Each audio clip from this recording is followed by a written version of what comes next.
할렐루야. 하나님의 은혜가 또 평강 여러분 모두에게 함께 하시기 바랍니다. 오늘은 5월 첫 주 어린이 주일이면서 또 안수 집사님 피택을 위한 선거가 있는 날이기도 합니다. 그렇지만 1년에 한 번 있는 우리 어린이 주일로서 어린이에 관해 한번 좀 생각해 보고 또 우리 가운데 원하신 하나님의 뜻이 무엇인가 함께 점검해 보고자 합니다. 어린이는 현존하는 미래요. 우리에게 다가온 미래고 꿈입니다. 어린이 하면 생각나는 민족의 선각자가 있죠. 혹시 기억하시나요? 어린이란 용어를 처음 사용하시고 어린이란 말을 보급하시고 어린이를 얼마나 귀하게 다뤄야 되는지를 민족적으로 일깨우셨던 소파 방정환 선생님이 계셨습니다. 그분은 조선 말 태어나셔서 일제 때까지 사시다가 일본 제국주의 체하에 돌아가셨으면서 암울한 시대를 살아가셨지만 어린아이에 관한 선진의식을 갖고 계몽운동을 일으키고 민족이 아이들을 귀하게 다루도록 계몽을 일으켰던 분 중에 한 분이십니다. 소파 방정환 선생님이 쓰셨던 글 중에 어린이 예찬이라는 글이 있습니다. 아마 여러분 중고등학교 교과서에도 실렸나요? 중고등학교 때 방정환의 어린이 예찬을 배운 분 있나요? 그냥 우리 안 실렸다고 하자. 그냥 교과서에 그런 건 없었다. 우린 있었는데 없었군요. 그래요. 그럼 한번 여러분 낯선 마음으로 한번 들어보시죠. 소파 방정환 선생의 어린이 예찬에 이런 내용이 이제 앞부분에 실려 있습니다. 한번 들어보세요. 어린이가 잠을 잔다. 내 무릎 앞에 편안히 누워서 낮잠을 달게 자고 있다. 볕 좋은 첫여름 조용한 오후다. 고요하다는 고요한 것은 모두 모아서 그중 고요한 것만을 골라 가진 것이 어린이의 자는 얼굴이다. 평화라는 평화 중에 그중 훌륭한 평화만을 골라 가진 것이 어린이의 자는 얼굴이다. 아니, 그래도 나는 이 고요한 자는 얼굴을 잘 말하지 못하였다. 이 세상에 고요하다는 고요한 것은 모두 이 얼굴에서 우러나는 것 같고 이 세상의 평화라는 평화는 모두 이 얼굴에서 우러나는 듯 싶게 어린이의 잠자는 얼굴은 고요하고 평화롭다. 고운 나비의 날개, 비단결 같은 꽃잎, 이 세상에 곱고 부드럽다는 아무 곳으로도 형용할 수 없이 보드랍고 고운 이 자는 얼굴을 들여다보아라. 그 서늘한 두 눈을 가볍게 감고 이렇게 귀를 기울여야 들릴 만큼 가볍게 코를 골면서 편안히 잠자는 이 좋은 얼굴을 들여다보아라. 우리가 종래에 생각해오던 하느님의 얼굴을 여기서 발견하게 된다. 어느 구석에 먼지만큼이나 더러운 티가 있느냐? 어느 곳에 우리가 싫어할 만한 한 가지, 반 가지나 있느냐? 죄 많은 세상에서 나서 죄를 모르고 부처보다 예수보다도 하늘 뜻대로 산 하나님이 아니고 무엇이랴? 아무 꾀도 갖지 않는다. 아무 획책도 모른다. 배고프면 먹을 것을 찾고 먹어서 부르면 웃고 즐거워한다. 시리면 찡그리고 아프면 울고 거기에 무슨 꾸밈이 있느냐? 시퍼런 칼을 들고 협박하여도 맞아서 아프기까지는 방글방글 웃으며 대하는 것이다. 이 넓은 세상에 오직 이가 있을 뿐이다. 이런 이제 글이죠. 어린아이의 모습 속에 있는 아름답고 또 고귀한 특징을 잘 묘사하고 있는 수필 중에 하나입니다. 그리고 오늘 성경 본문에서 예수님께서 어린아이에 관해 말씀하셨을 때 어린아이는 어린아이 같지 아니하면 하나님 나라에 들어갈 수 없다. 하나님 나라 백성의 특징은 어린아이가 가지고 있는 이런 성격을 가져야 한다고 말하신 것입니다. 그런데 우리는 이 험한 세상, 거친 세상을 살아가면서 어느덧 우리가 어린 시절에 가졌던 이 어린아이의 아름다운 모습을 하나둘씩 잃어버려가고 있는지 모릅니다. 그리고 그것을 잃어버리는 것을 다시 말하면 그 아름다웠던 것들을 한둘 잃어버리고 나서야 잃어버리는 것이 마치 철들고 있다, 철들었다고 말하고 있는지도 모릅니다. 잘 알려진 찰스 디킨스의 소설 크리스마스 캐럴에 나오는 구두쇠 스크루지가 그 어린 시절에는 그 맑고 해맑으며 깨끗한 눈빛과 순진한 마음을 가지고 있다가 어느덧 그의 눈은 포도주에 붉게 물들고 분노와 혈기와 탐욕스러운 표정으로 혹독 변해가는 그 모습을 생각해 볼 때, 우리가 철들었다는 것이 어린아이의 동심을 잃어버려 가고 있는 것만 아니라 무언가 잘못되고 있는 것을 말해주는지도 모릅니다. 어린아이의 모습을 통해 오늘 본문에서 하나님께서는 우리에게 무엇을 기대하시겠습니까? 어린아이의 모습을 통해 하나님은 우리가 어떤 삶을 살아가기를 원하시는 것 같겠습니까? 오늘 본문에 보면 본문은 1절, 2절 한번 다시 한번 읽어볼까요? 본문 1절, 2절을 다시 한번 읽어보도록 합시다.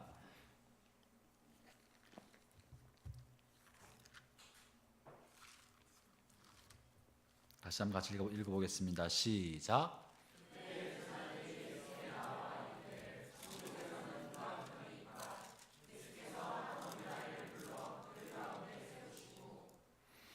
제자들이 물어본 거예요. 천국에선 누가 큽니까? 어떤 사람이 큽니까? 하면서 천국에서 큰 사람을 이야기하실 때 예수님이 이렇게 말씀하신 것입니다. 어린아이 같지 아니하면 어린아이가 크다. 천국에서 크다는 것은 어떤 사람입니까? 뭘 말하는 거예요? 천국에서 큰 사람이라는 것은 천국에서 상급을 많이 받을 사람을 말하는 것이고, 천국에 들어갈 때까지 그 사람이 잘 살았다, 성숙한 삶을 살았다, 하나님이 원하는 삶을 살아온 사람을 일컫는 말이 될 것입니다. 천국에서 큰 사람이라는 것은 결국 그 사람의 영성과 신앙이 성숙해서 주님이 원하시는 삶을 살아가는 사람, 이런 사람이 천국에서 큰 사람이 아니겠습니까? 결국 우리가 생각하는 천국에서 상급을 많이 받고 성숙한 사람의 모습은 무언가 굉장한 일을 이루어내거나 뭔가 높은 것을 성취해낸다기보다는 그 사람이 어린아이처럼 어린아이의 영성을 가지고 살아갈 때 그 사람이 천국에서 큰 사람이고 상급을 많이 받을 사람이고, 그리고 주님의 원하시는 모습에 더 많이 가까워가는 사람이라고 말씀하고 있는 것입니다. 그러면 도대체 오늘 본문에서 말씀하시고 있는 것처럼 주님께서 우리가 어떤 모습을 갖기를 원하실까? 다시 말하면 어린아이, 주님 말씀하시는 그 우리가 가져야 할 어린아이의 속성과 특징이 뭘까? 한번 좀 살펴보도록 합시다. 그 중에 첫 번째는요, 작은 것에도 경이로움을 발견하는 눈. 작은 것에도 경이로움을 발견하는 눈이야말로 어린아이가 가지고 있는 중요한 속성이고, 주께서 우리가 갖기를 바라시는 성숙한 모습인 것입니다. 어린아이는 세상의 모든 것을 경이롭고 신비하며 아름다운 것으로 볼 줄 아는 눈을 가지고 있습니다. 어린아이 눈에는 모든 것이 다 새롭습니다. 모든 것이 경이롭고 신기하기만 할 뿐입니다. 어린이는 세상의 모든 것을 하나님의 모든 창조물 속에 숨겨진 찬란한 아름다움을 볼 줄 아는 눈을 가지고 있습니다. 있는 그대로 아름다움을 볼 수 있는 눈이 있는 거예요. 서울대에서 행복센터를 운영하고 있는 서울대 심리학 교수 최인철 교수가 행복한 삶을 살아가는 비결이라고 말한 것 중에, 우리가 행복한 삶을 사는 비결이 뭔가? 행복한 삶의 비결은 뭐냐? 그것은 그 중에 하나는 세상을 경이롭게 보는 눈을 가지고 있을 때 행복해진다고 말합니다. 행복은 어디에 있는가? 세상을 경이롭게 바라볼 줄 아는 마음과 그 눈이 행복의 통로라고 하는 거예요. 이것은 뭡니까? 이 세상을 아름답고 경이롭게 보는 눈이야말로 행복의 원천이고, 다시 말하면 행복은 세상을 바라보는 눈에서 오는 것입니다. 세상을 밝고 긍정적으로 보고 세상의 모든 것을 신기한 눈으로 바라보는 아이의 마음이야말로 행복의 원천입니다. 그래서 그들의 마음은 밝고 환하고, 그렇게 환하게 웃고 있는 아이의 모습을 보는 것만으로도 우리는 한없이 행복해집니다. 아직 아이를 안 키워본 분들은 잘 모르시겠지만, 최근에 아이를 낳아서 삶이 완전히 바꿔진 조준수 형제님, 윤희를 바라보고 있으면 기분이 어때요? 1번 화난다, 2번 죽고 싶어진다, 3번 우울해진다, 4번 행복해진다. 네. 사지선다랑 답이 쉽죠. 아이를 바라보고 있는 것만으로도 행복감이 밀려오는 것은 아이가 그런 눈을 가지고 있기 때문에 그러한 거예요. 행복은 무언가를 많이 가져서 생기는 것이 아니라 다만 일상에 있는 소소하고 작은 것을 경이롭게 바라보는 눈만으로도 우리는 충분히 행복해집니다. 다시 말하면 아침에 일어날 때 동쪽 하늘에게 찬란하게 떠오르는 태양을 바라보면서 하루를 행복하게 맞을 수 있다면, 이른 아침 새벽에 일어나서 신선하고 깨끗한 바람이 볼을 스칠 때 신선한 공기를 들이마시면서 하루를 허락하신 하나님 앞에 감사하는 마음, 그 신선한 새벽 공기로 경이롭게 하루를 시작할 때 우리의 마음은 행복감으로 차오르기 시작합니다. 아침 출근하고 나서 모닝커피 한 잔을 마시면서 오늘 하루 나를 시작하기 하나님 앞에 감사합니다. 오늘도 하나님 나에게 보석 같은 하루를 선물로 주셨습니다. 오늘이야말로 어제 세상을 떠난 그 사람이 그토록 갖고 싶었던 하루인데 오늘 내가 다시 나에게 주셔서 감사합니다. 하루가 다 마치고 집에 들어갈 때 피곤한 몸을 이끌고 터덜터덜 그저 아파트 계단을, 빌라 계단을 올라갔지만 주님 오늘 나에게 주신 일을 내가 다 마쳤습니다. 하루 일을 다 끝냈습니다. 잘 마치게 하셔서 감사합니다 하는 마음으로 하루를 마무리할 때 여러분 우리 마음속 깊은 곳에는요 말할 수 없는 행복감이 밀물처럼 밀려오는 것이에요. 반면에 어떤 사람은 월급날 되어서 통장에 월급 액수가 찍혀도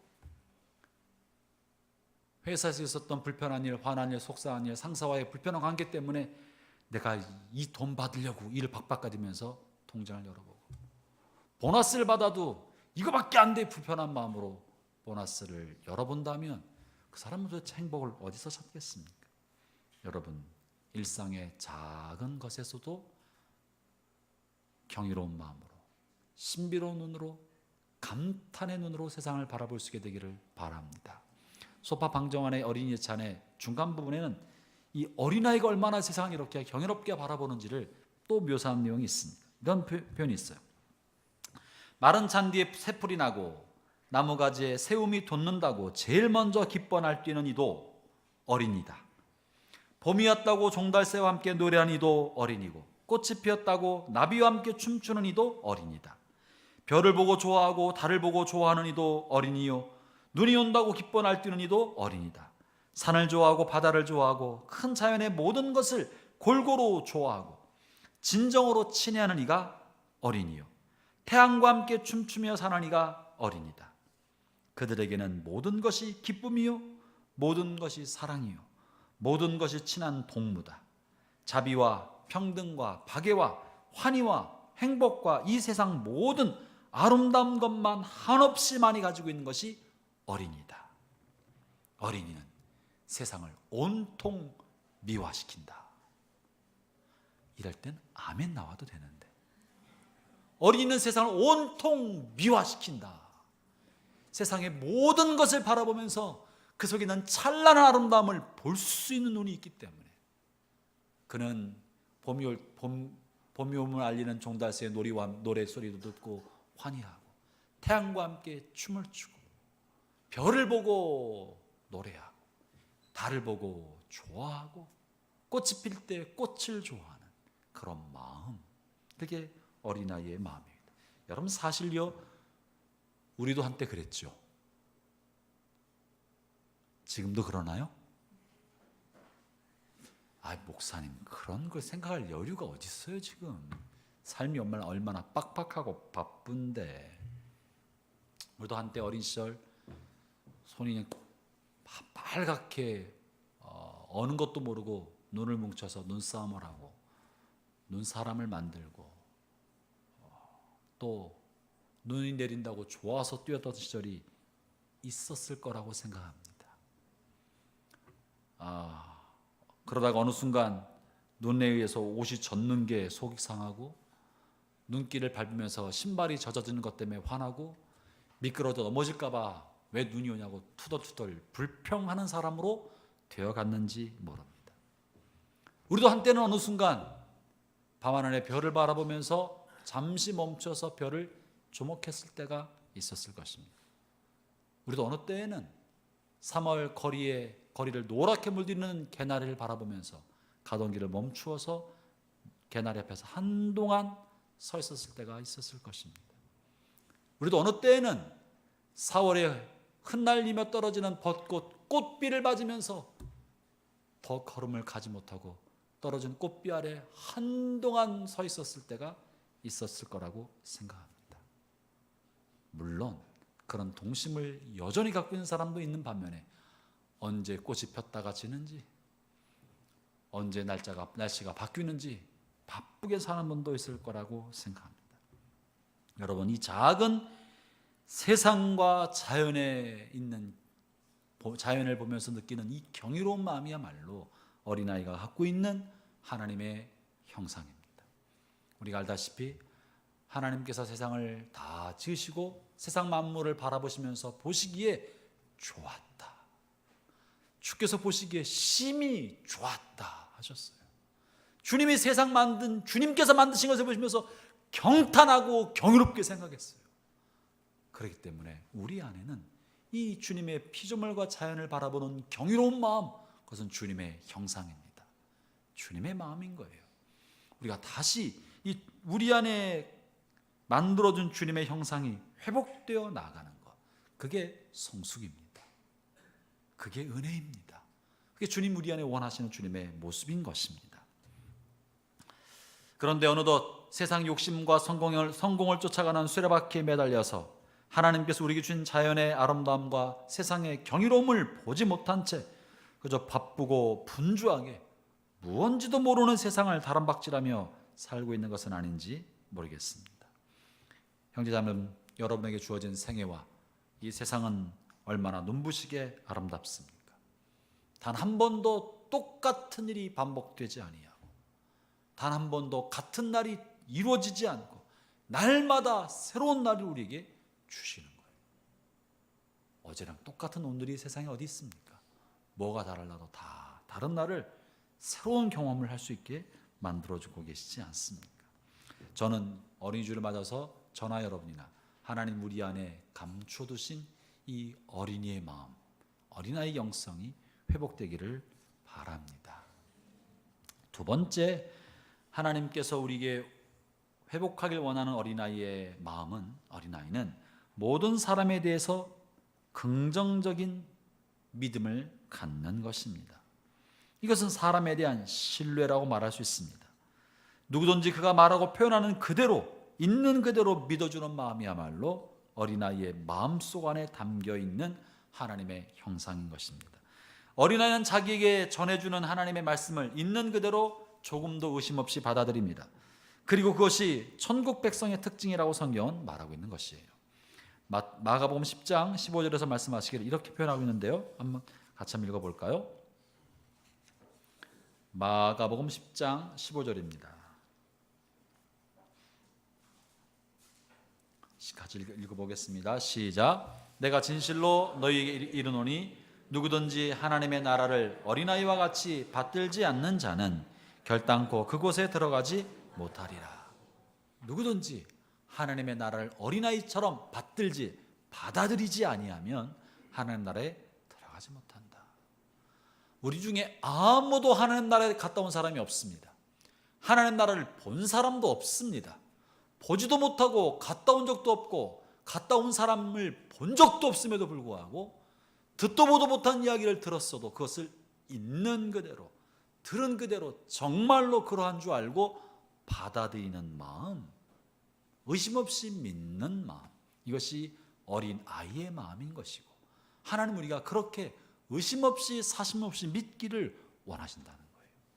여러분, 이것은 다만 하나님의 말씀뿐만 아니라 어린아이는 세상에 대해서도 그렇습니다. 어린아이는요, 부모가 한 말은 있는 그대로 다 믿어요. 의심 없이 믿어요. 그냥 말로 해주면 있는 그대로 다 어떤 말인지 잘 믿습니다. 그렇기 때문에 어린아이 같은 사람은 나쁜 사람한테 속기가 쉽습니다. 잘 당해요. 그래서 애들이 속기 쉬운 거예요. 사탕 몇 개만 가지고도 유교할 수 있는 것처럼 보이기 때문에 단단히 무장시키지 않습니까? 왜 그렇습니까? 아이들은 다른 사람을 의심하는 법을 모릅니다. 의심하는 법을 배우지 않고 세상에 태어났습니다. 보는 그대로 그냥 100% 수용하고 들리는 그대로 100% 수용하도록 아이들은 태어났습니다.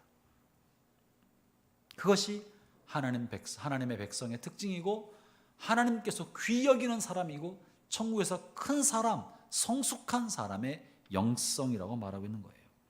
그런데 여러분, 언제쯤 이런 어린아이가 소년과 소녀로 탈바꿈하는 줄 아십니까? 어린아이와 소년, 소녀의 경계선이 언제인 줄 아세요? 아무리 울지 않아도 성탄절날 산타가 선물을 주지 않는다는 사실을 알게 되었을 때, 성탄절날 받은 저 선물이 산타가 아니라 아버지가 준 거라는 사실을 깨닫게 되었을 때, 아이는 어린아이에서 이젠 소년과 소녀가 되는 거예요. 네, 그런 걸 생각해 보면 우리 아이가 다른 사람에 대한 믿음을 갖지 못하게 만든 원흉은 아빠야, 부모야. 부모가 너무나 많은 거짓말을 했어요. 너무 많은 거짓말을 해서 아이들이 이제 믿을 수 없게 부모의 말도 믿지 못하게 만든 것 같아요. 그럼 나도 그런 거야. 나도 우리 아이한테 너무 많이 거짓말했어요. 아빠, 어제 산타가 왔다 간 거 맞아? 그럼 갖다 줬지. 근데 산타가 무슨 안경을 써 있어? 요즘 산타는 안경도 써.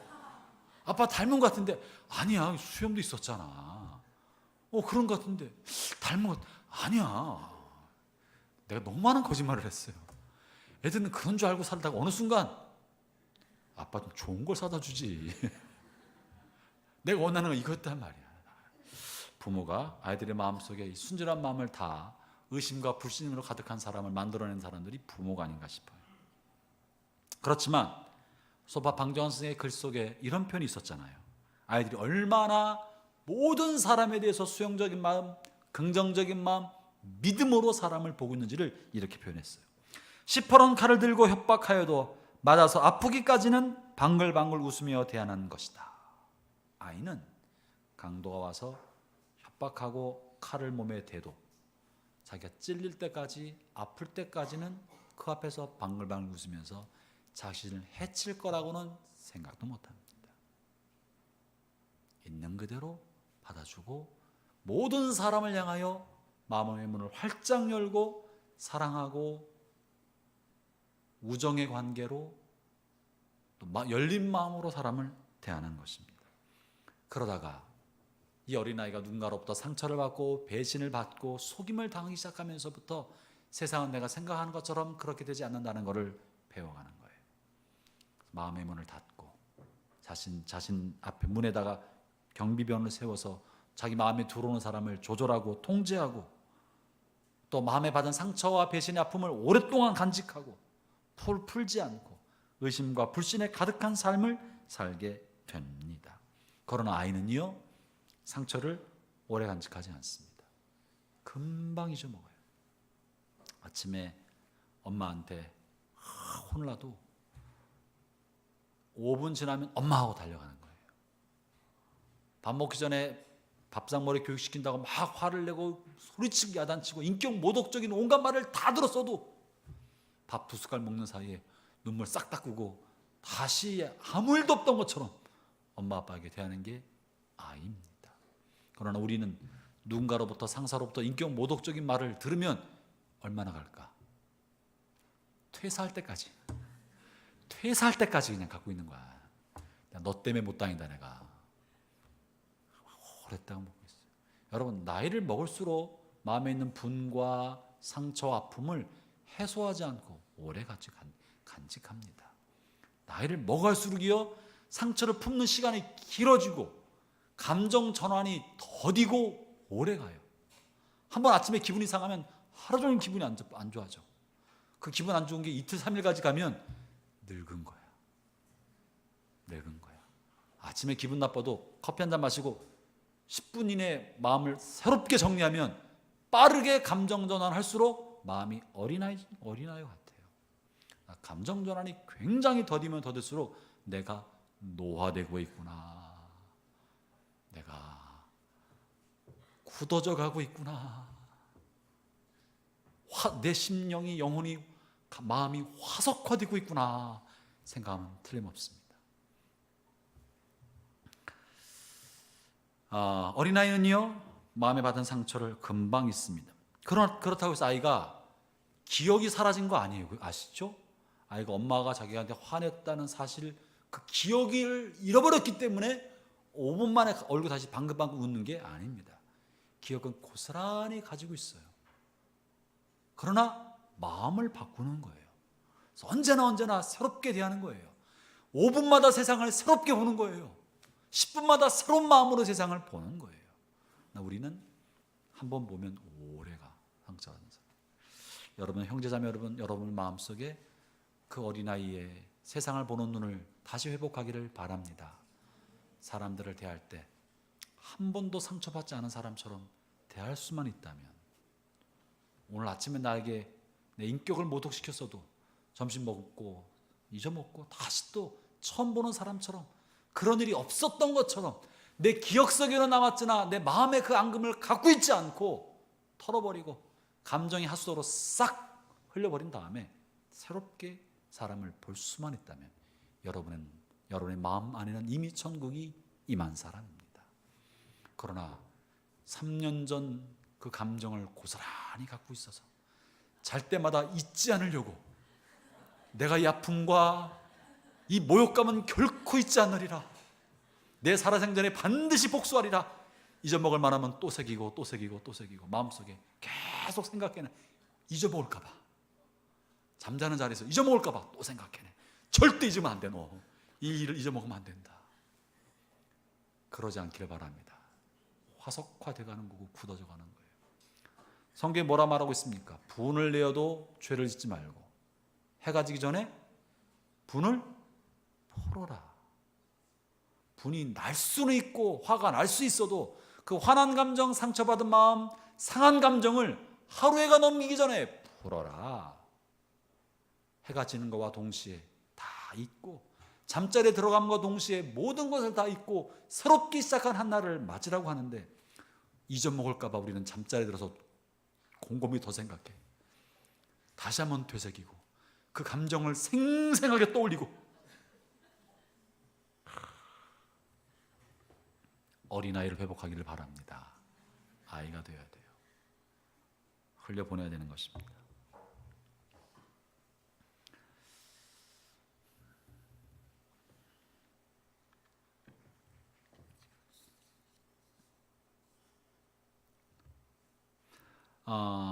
오늘 본문의 3절에서요, 이런 표현의 말씀만 다시 한번 볼까요? 왜 주님이 이렇게 말씀하셨을까? 3절 한번 읽어보도록 합시다. 3절 시작. 너희가 돌이켜 어린아이들과 같이 되지 아니하면 결단코 천국에 들어가지 못하리라. 돌이켜, 무슨 말인가 보세요. 우리가 나이를 먹어가면서 배신의 아픔과 상처 때문에, 다른 사람이 나를 함부로 당했던 모욕감 때문에 다시는 내가 모욕을 당하지 않으리라, 다시는 내가 무시받지 않게 하리라, 다시는 아무 나를 짓밟지 못하게 하리라 하는 마음을 먹고, 마음에 무장을 하고 빗장을 세우고, 누군가 나를 찰 것만 같으면 내가 먼저 발로 차버리고, 누가 나를 무시하거나 거절감을 줄 것 같으면 내가 먼저 악한 말과 독한 말, 찌르는 가시가 섞인 말로 먼저 찔러서 나를 방어하고, 믿지 않으면서 뭔가 낯선 사람이 나에게 다가와서 친절을 베푸는 것 같으면 뭘 속이려고 저게 나한테, 오랫동안 잊었던 친구가 전화하면 뭘 하려고 저게, 의심과 불신의 눈으로 점점 마음에 차오르는 것이 나이 들어감의 표식인데, 그것은 뭐라 말하냐면, 너희가 돌이켜. 세상을 살다 보면서 배신과 상처, 아픔 때문에 자꾸 사람들을 불신하고 의심하고 마음에 빗장을 세우고 마음속에 있는 혼자만의 외로운 성에 자꾸 고립해 빠져가지만, 그렇게 가면 안 된다. 그거는 어른 되어가는 것이 아니고 철들어가는 것이 아니고 너희가 화석화되어가는 가는 것이다. 그러므로 돌이켜, 어른처럼 철들어가는 길에서부터 돌이켜 어린아이가 되지 아니하면, 돌이켜야 된다는 거예요. 그 길로 계속 가는 것이 성숙으로 가는 길이 아니라 그거는 화석화, 노화, 썩어져 가는 길이기 때문에 돌이켜 어린아이처럼 돌아가라고 말하고 있는 거예요. 우리가 청년기를 지나 장년기, 중년기로 되어갈수록 이 과정은 필연적입니다. 여러분이 겪을 세상은 호락호락하거나 만만하거나 여러분이 생각한 것처럼 여러분을 따뜻하게 맞아주지 않는 것이 사실입니다. 사실입니다. 가만히 순진한 사람은 다 털리는 게 세상이에요. 세상이에요. 그럼에도 불구하고 그것을 당연시 여기고 나도 그렇게 되어가는 것이 처세술을 익혀가는 것이고 사회생활을 배워가는 것이고 나도 내 권리를 찾아가는 것이라고 생각하는 것은 세속화라고 하는 거예요. 그럼에도 불구하고 우리가 이 길로부터 돌이켜 어린아이의 마음을 간직하는 거예요. 날마다 똑같은 하루, 분주한 하루, 다람쥐 쳇바퀴 돌아가는 것처럼 빠르게 돌아가는 세상, 살기 위해서 몸부림치는 전쟁 같은 세상을 살아가도 아침에 일어나서 새벽 신선한 공기를 마시면서 오늘 하루를 내게 허락하신 하나님 앞에 감사하고, 신선한 새벽 공기를 마시면서 찬란하게 새롭게 시작하는 하루에 대해서 감격해야 하고, 동쪽에 떠오르는 태양을 보면서 태양의 하루의 시작함에 대해서 하나님 앞에 또 내게 주어진 세상 앞에 감사하고, 거리에 피어있는 꽃을 보면서 변하는 자연의 신비로움에 감탄하고, 하루하루 분주하게 살아가는 동료들과 친구들 바라보면서 그들 속에 약동하는 생명력을 바라보면서 감탄하고, 또 나에게 친절한 미소를 던져주는 동료들, 사람들을 보면서 고맙게 생각하고, 내 이름을 불러주고 굿모닝, 하이파이브를 해주고 먼저 다가와서 인사를 해주는 동료들, 친구들이 내 옆에 있다는 사실만으로도 무한히 감사해야 하는 그런 것이 성숙한 신앙인의 영성이라는 하는 거예요. 그것이 주님이 꿈꾸시는, 주님이 바라는 천국 백성의 모습이라고 하는 거예요. 그리고 하루하루를 날마다 새로운 하루처럼 맞듯이 내게 다가오는 사람들, 내가 상처를 받았어도 마치 한 번도 상처받지 않은 사람처럼 그 사람을 향해 내가 찔릴 때까지는 믿어주는 사람이 되고, 내가 속아서 돈을 빼앗길 때까지는 그 사람의 의도를 믿어주고 긍정해주고, 잊어먹고 모르는 것이 아니라 알지만 믿어주는 사람, 그것이 어린아이의 마음이고요, 그것이 성숙한 신앙인의 영성이라고 말하고 있는 것입니다. 그러기 위해서 우리는 세속화로부터 돌이켜 어린아이 같이 되지 아니하면 결단코 천국에 들어가지 못하리라. 형제자매 여러분, 여러분은 청년기에서 장년기로 지나가는 사람입니다. 하루하루 시간이 지나가고 한 해 한 해 넘어갈수록 여러분 안에 있는 어린아이와 같은 동심은 점점 빛을 잃어가게 될 것이고, 여러분도 모르는 사이에 세속화, 그리고 원하지 않겠지만 기성화 되어가는 여러분의 모습을 발견하게 돼요. 이제 아재가 돼가는 거지, 아줌마가 돼가는 거지, 아저씨가 돼가는 거야. 그러한 자신에 대해서 거부하고 마음을 깨끗하게 지키게 되기를 바랍니다. 세 번째 천국 백성의 특징은요, 의존성입니다. 의존성. 유명한 신학 성서학자 윌리엄 바클레이는 본문을 추석하면서 어린아이의 가장 중요한 특징 중에 하나가 의존성이라고 말했습니다. 어린아이는 자기 힘으로, 자기 혼자서는 아무것도 할 수가 없습니다. 자기를 돌봐주고 사랑해주는 어머니, 아버지에게 철저하게 전적으로 의존합니다. 그 속에서 평안과 만족감을 누리는 거예요. 어린아이의 평안과 만족감은 부모에 대한 전적 의존으로부터 나옵니다. 이 아이는요, 스스로 기저귀 하나 갈 수 없고 음식물 만들어 먹을 수 없을 뿐만 아니라 젖병을 줄일 수 있는 힘도 없어요. 스스로는 아무것도 못해요. 그러나 모든 것을 공급받을 수 있는 것은 부모에 대한 전적 의존 때문에 그렇습니다. 아마 여러분 주변에 아이를 키우는 언니나 형님이나 또 주변에 있는 분들 보면 이게 제 경험 비춰보면 그래요. 우리 아이가 어렸을 때 서랍장 위에 아이를 세워놓고서 아빠들은 잘 그래요. 왜 그런지 나도 모르겠어요. 뛰어봐, 뛰어봐, 아빠 다 받아줄게. 무슨 대단한 슈퍼맨이 된다고 자기가 뛰어보라 그래. 그럼 아이는요 거침이 없어요. 별로 망설이지 않고 어릴수록 거침없이 뛰어.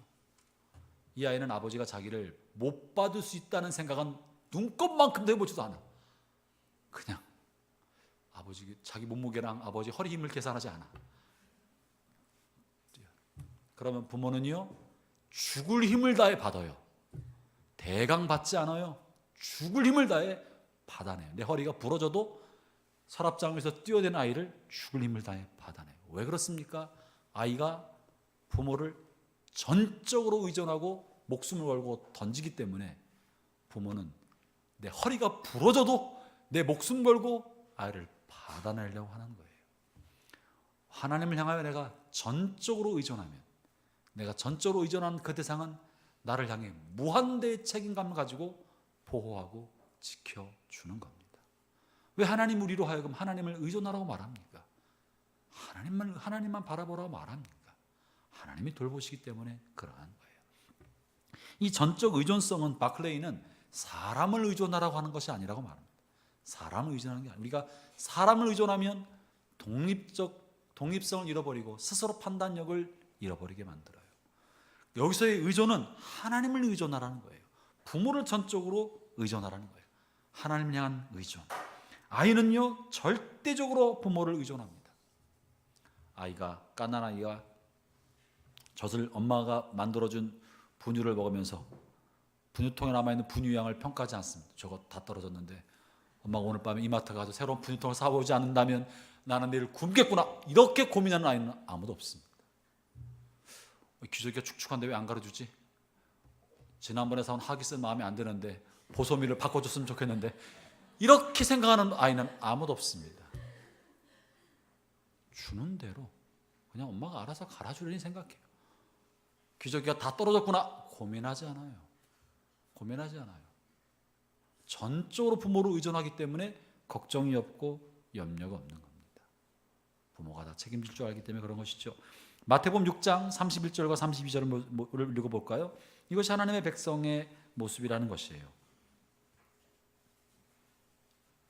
마태복음 6장 31절 32절입니다. 찾았나요? 마태복음 6장 31절 32절 함께 읽어보겠습니다. 시작.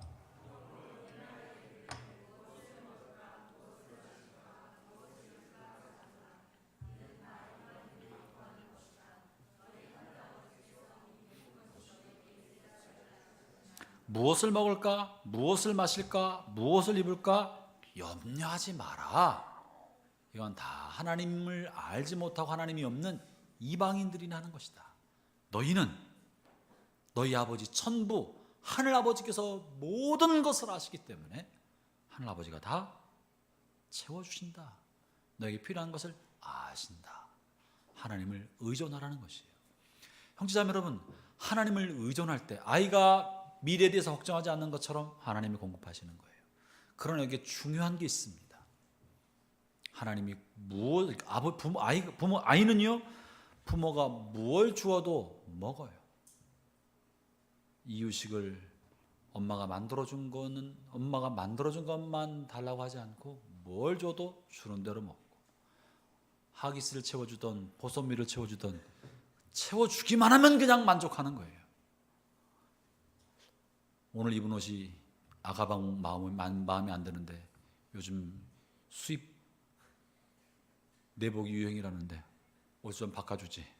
왜 우리 집에서는 옷이 핑크색 한 톤밖에 없어. 나도 핑크 벗고 파란색 옷을 입고 싶은데 아이가 고민하지 않아요. 주는 대로 입는 거예요. 그게 절대 의존의 감정이에요. 내가 원하는 거를 달라고 하니까 갈등이 생겨요. 그러나 주는 대로 받는 데는 부족함이 없는 거예요. 아이의 행복과 아이의 전적인 만족은 부모에 대한 전적 의존에서 나오는데 이 의존은 무엇을 주든지 그것이 최고인 줄 알고 받는 데서 오는 것입니다. 형제자매 여러분, 우리의 삶이요 그렇게 빡빡하지만은 않습니다. 굶어 죽을 만한 환경은 아닙니다. 삶이 힘들고 어렵고 굉장히 삶이 호락호락하지 않은 것은 사실입니다. 그러나 먹을 수 있습니다. 잘 때가 있습니다. 힘들고 어렵고 빡빡해도 하나님이 그래도 쓸 만큼 공급해 주시는 거예요. 하나님이 주시는 것에 의존하고 만족하면 거기에서는 새로운 행복의 문이 열리는 거예요. 그것이 천국 백성, 어린아이 같은 천국 백성의 모습이라는 것입니다. 네 번째는요, 겸손함입니다. 오늘 읽은 본문에서 핵심적으로 말하고 있는 내용은 어린아이의 겸손함입니다. 어린아이는 자신을 내세우지 않고 주장하려 하지 않습니다. 4절 한번 읽어볼까요? 4절, 본문 4절입니다. 시작. 그러므로 누구든지 이 어린아이와 같이 자기를 낮추는 사람이 천국에서 큰 자니라. 어린아이는 힘이 없고 연약하다는 사실을 잘 압니다. 그래서 자신의 능력과 자신감 때문에 함부로 뭘 하지 않습니다. 자기가 아무것도 모른다는 걸 잘 알아요. 그래서 부모가 가르쳐주는 대로 배웁니다. 부모가 가르쳐주는 대로 의심 없이 배웁니다. 아무것도 모른다는 걸 알기 때문에 말 한마디, 단어 하나로부터 배웁니다. 아이의 갖고 있는 특징은요, 무엇이든지 배우고자 하는 겸손함이에요. 능력을 과신하지 않고 겸손한 거예요. 형제자매 여러분, 여러분의 삶에서 누구든지 누구로부터든지 배울 수 있는 겸손한 마음을 갖게 되기를 바랍니다.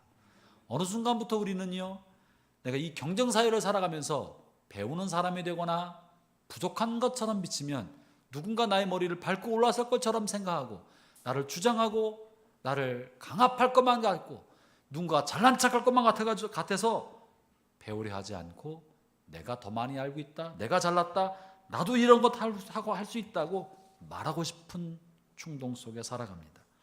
나를 바보 취급하지 못하게 하려고 뭔가 아는 사람처럼 행동하려 합니다.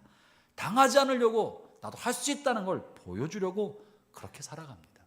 그리고 인정받고 싶은 마음에서 나도 앞서고 있다는 것을, 마치 인정 중독증에 걸린 사람처럼 나를 인정해주지 않거나 무시하면 화가 나고 속상해집니다. 그러나 어린아이는 그러하지 않습니다. 어린아이는 무조건 배우는 거예요. 모든 사람으로부터 배우는 마음, 동료로부터 배우고 동생으로부터 배우고 나보다 앞선 선배로부터 무엇인지 배우고자 하는 마음이 어린아이의 겸손입니다.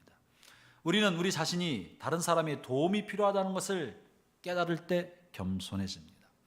형제자매 여러분, 저는 여러분이 우리 교회 공동체 안에서 도움이 필요하다는 사실을 더 깊게 알아가기를 바랍니다. 그것은 나쁜 게 아닙니다. 우리는 사랑의 도움이 필요한 사람이고 따뜻한 눈길의 도움이 필요한 사람이고 친절한 대화의 도움이 필요한 사람이고 말씀을 나누고 기도를 나누는 동역자의 도움이 필요한 사람인 거예요.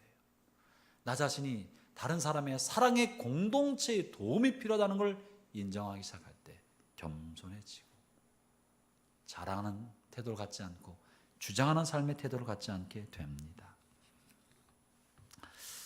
지난주였었죠. 5월 1일 2019년 백상예술대상에서 배우 김혜자 씨가 TV 부문 대상을 수상했습니다.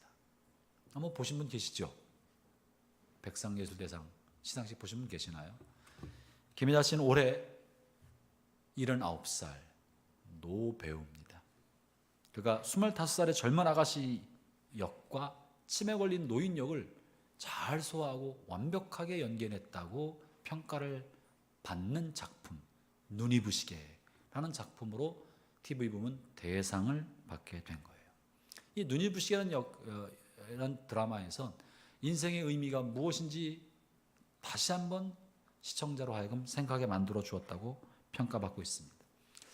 백상예술대상 시상식 잠깐 보았는데 이 부분이 나왔어요. 저는 눈이 부시게로 받았다고 해서 제가 눈이 부시게를 한 번도 본 적이 없었고 그런 프로그램이 있는지도 모르고 지나갔어요. 그런데 수상 소감을 들으면서 3편을 봤어요. 한 편하고 또 한 반을 봤다고요. 그 이유는 이 김혜자 씨의 수상 소감문, 전적으로 그 소감문 때문에 그렇습니다. 김혜자 씨가 권사님이에요. 대상 수상을 하게 됐다고 마이크를 잡았을 때 제일 먼저 뭐라고 한 줄 아세요? 나 힘이 되신 여호와여 감사합니다. 여호와여 감사합니다 그랬나? 하나님에 대해서 나의 힘이 되신 여호와여 하면서 하나님에 대한 감사 영광을 먼저 돌리고, 그리고 나서 수상 소감을 했는데요. 그 수상 소감 자기가 받을 줄을 생각도 못해서 수상 소감을 준비하지 못했다고 하면서 그 눈이 부시게의 마지막 엔딩 씬에 나왔던 대본 대사를 들려줬어요. 그 쪽대본을 뜯어가고 나와가지고 그거를 외운 걸 한번 하시더라고요. 그런데 이 대본에 들어있는 마지막 엔딩 씬의 대본인데, 그걸 듣는 관객들의 젊은 후배들이 대부분 눈물을 이렇게 글썽글썽하고 눈물을 주르르 흘리는 거예요. 잘 이해를 못하겠어요. 이게 무슨 일이지? 그래서 제가 그 드라마를 봤어요. 살짝 보고 나서 그 대사를 생각해 보니까 굉장히 울림이 있는 내용이었습니다. 인생을 알츠하이머에 걸린 환자로서 살아가면서 자신의 지난날의 삶을 되돌아보고, 그리고 김혜자 씨 자신이 79살 먹은 노 배우로 젊은 후배들에게 들려주는 보석 같은 조언이 들어있는 거죠. 그 대본의 내용은 이렇습니다. 내 삶은 때론 불행했고 때로는 행복했습니다. 삶이 한낱 꿈에 불과하다지만 그래도 살아서 좋았습니다. 새벽에 쨍한 차가운 공기, 꽃이 피기 전 부는 달큰한 바람, 해질녘 무렵 우러나오는 노을의 냄새, 어느 한 가지 눈부시지 않은 날이 없었습니다. 지금 삶이 힘든 당신, 이 세상에 태어난 이상 당신은 이 모든 것을 매일 누릴 자격이 있습니다. 대단하지 않은 하루가 지나고 또 별것 아닌 하루가 또 온다고 해도 인생은 살 가치가 있습니다. 후회만 가득한 과거와 불안하기만 한 미래 때문에 지금을 망치지 마세요. 오늘을 살아가세요. 눈이 부시게. 당신은 그럴 자격이 있습니다.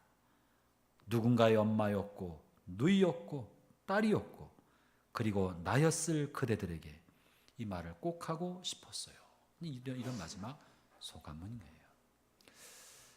인생의 말년에 알츠하이머 걸린 노인으로서 혹은 팔순을 곧앞둔 노배우가 후배들에게 여러분 인생은 살만한 사람들입니다. 날마다 하루하루를 찬란하게 맞을 수 있다면 여러분 인생은 눈부신 인생을 살 수 있습니다. 삶이 고달프고 때로는 불행한 것처럼 불행이 나의 삶을 엄습한다 할지라도 하루하루는 의미 있고 가치 있습니다. 형제자매들이여, 우리가 우리 안에 나도 모르는 사이에 이 거친 세상을 살면서 생겨난 세속화, 기성화, 나이 들어감의 때를 벗겨내고 어린아이의 순수한 마음으로 돌아갈 수만 있다면, 아니 날마다 그 마음을 가지려고 애를 쓰는 순간부터 여러분의 생은 눈부시게 바꿔지게 될 것입니다. 기도하겠습니다.